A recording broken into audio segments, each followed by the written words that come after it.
Yo! Welcome back to One More Mana. My name is Derik, and we are finally back for a top 5 bruh worthy cards from Kamigawa Neon Dynasty. I'm incredibly excited. I feel like it's been forever. I finally moved. I'm in a new setup. It probably looks incredibly similar on your end, but everything looks so strange and foreign from where I'm sitting.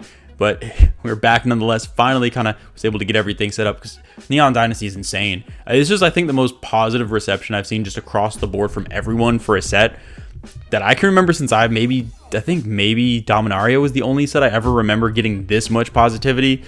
It's absolutely insane. The cards seem awesome. The story, there's a whole anime thing I think there was some trailer for.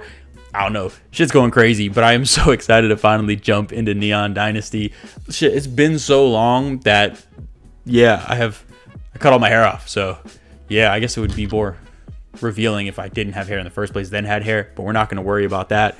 We're just going to jump into these bro-worthy cards, and if you want any of these phenomenal cards, bruh-inducing cards, and just maybe some broken cards, head on over to TCG Player. TCG Player is phenomenal. Anything you're looking for, you can find there. Whether it's just all these beautiful different frames they got for one of the Hidetsugo things, you can get just different color neon gooey looking art things. I don't know the names, but they're all beautiful. If you head on over to TCG Player, you can find whatever it is you're looking for. And if you use the affiliate link down below in the description, you can help support the channel in the process. We always do appreciate all the help.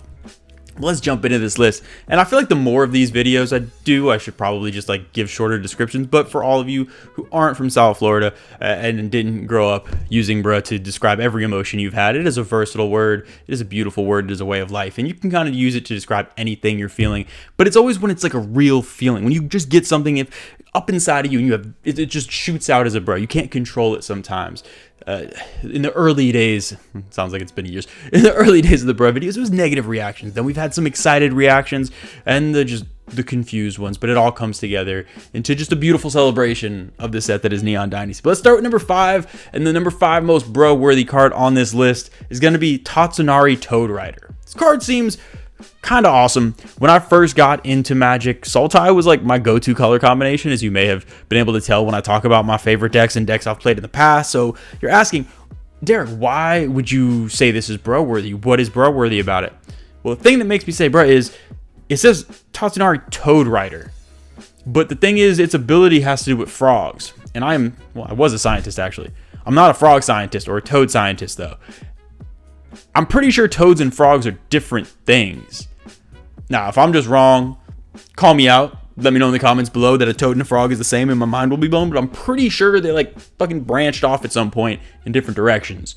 So maybe this Tatsunari guy really doesn't care about his toad like that. Like maybe he's seeing other amphibians behind his back. I don't know. But to give other frogs unblockable, like bruh, care about the toad you're riding, not about other frogs. There's greener frogs and greener pastures. I actually don't know the phrase for that, but greener frogs aren't always better. Stick with your toad, stick with your day one, and stop cheating on your toad, bruh. And then at number 4, it's a card that probably should be higher on the list, but I feel like a lot of people are talking about this, so gotta be hipster about it and just throw it earlier in the list. This card is pushed, maybe putting it lightly. It's Beauseju Who Endures.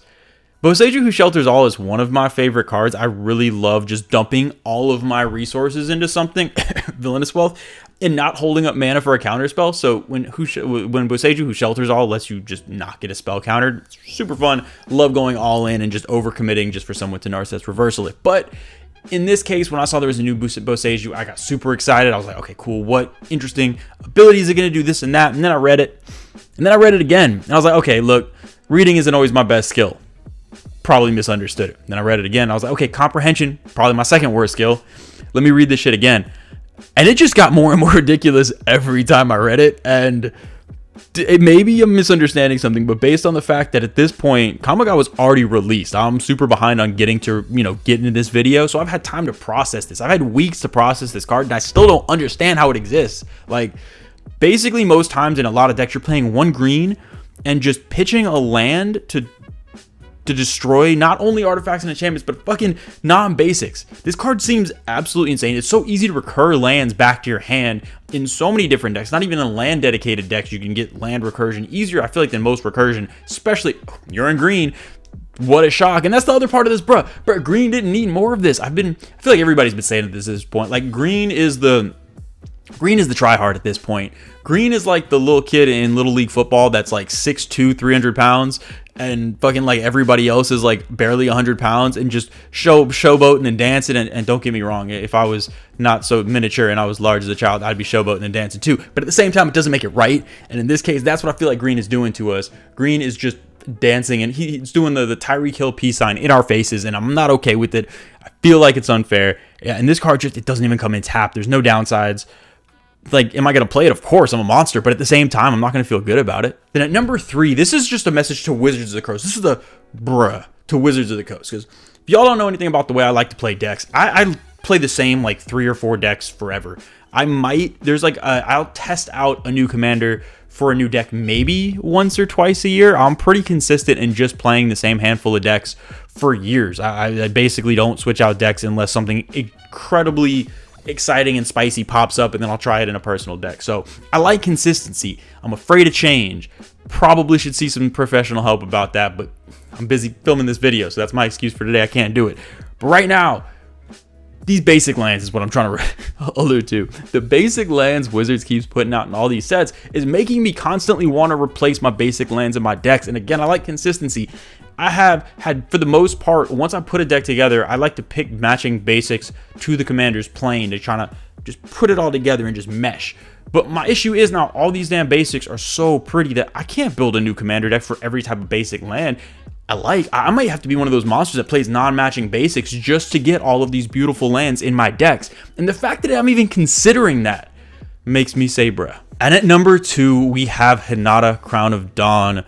The most just head-shakingly bruh-worthy card, I think, in the set. In the sense that, like, look, Jeskai is not my specialty. I don't play a lot of Jeskai. Most decks I play, I like to make big things and punch people. So, like, it's either going to be a big dragon or a big Hydra or like a villainous wealth that's just a bunch of mana and just boom. I feel like my commander style is the equivalent of like in first person shooters. Not good at those. But when I do try to play them, I'm all in on shotguns. That's all I can use. Every other type of thing is just too much like finesse and accuracy and thinking like, nah, I just want to like see things go boom. That's my play style. And Jeskai just, for me, does different things. You got to think and like put things together and like math and shit that I'm not trying to do. So Hanada, I haven't even started trying to brew around this card. I just saw it. I saw like 2 recommendations for it and immediately thought, oh no, I need to make sure I remove that the second I see it. It's almost like it's one of those commanders that you don't even want to think about what the possibilities are. You just know they're bad. So it's just better to kill it without having to find out. Like, I don't want to fuck around and find out. I want to remove it and then hear about a story from someone else that they can tell me and they can find out for me. Third person fucking around and finding out is what I want to do for Hanada. It seems crazy. It seems broken. I know I'm going to run into it at least once. It seems like it's going to be pretty popular. But just know if you play it in front of me first, it's going to get removed. And then you're going to hear a satisfied as hell bruh from me for even trying to bring that at my table. Quick aside, I'm now looking and seeing that Hanada is a spirit. And I'm feeling like it might haunt my ass for how much I'm shit talking it. So if you don't see me again, you know it was Hanada's fault. So Hanada, I'm on to you. And then at number 1, this was an easy one. Barely had to think about this because it's just a heavy monetary bruh from me because the cost of the 2 beautiful Phyrexian cards in this set right now just causing me physical and emotional pain. And that's with Tamiyo Completed Stage and the new Jin Gitaxias. Why? I saw the Phyrexian versions and I got really excited. Now, obviously, I'm a sucker for Phyrexia. I had to get the Phyrexian foils. I need them in my life. And then I looked at those prices and I questioned that a little bit. If y'all are wondering why I shaved my head, it was part of my initiation into Phyrexia. It was a whole hazing process I had to go through. And even that shit was a whole lot easier than getting my hands on one of these things. It is a mess. I'm really hoping that at this point, the set's only been out for less than a week. I'm hoping those prices come down or at least settle a little bit because oof, it's just, I see them and I want them and I need them, but it's a heavy bruh for me right now because those prices are insane. That's going to do it for my top 5 bruh-worthy cards from Kamigawa Neon Dynasty. I really hope y'all enjoyed it. Happy to be back. More regular videos, at least from my perspective, are going to be coming out, what do you know, more regularly because of the fact that I'm finally moved, set up, and back in Atlanta on a more permanent basis. So finally, just so happy to kind of get back into this. I've been missing Magic, so it's good to kind of just be all the way immersed back into it. If y'all have any of your favorite cards from Neon Dynasty, or you got the cards that make you say, bro, let me know down in the comments below. always do appreciate the little shout outs, and I like hearing y'all's thoughts as well. Always a huge shout out to the patrons. We love and appreciate y'all so much. Thank you for believing in what we do. We got plenty of spicy things to come. We have a couple teasers actually for what's to come coming out soon. So keep your eyes on it. Keep your eyes on Twitter. We do use it against popular belief. We're on there once in a while. But until then, I'll see y'all next time.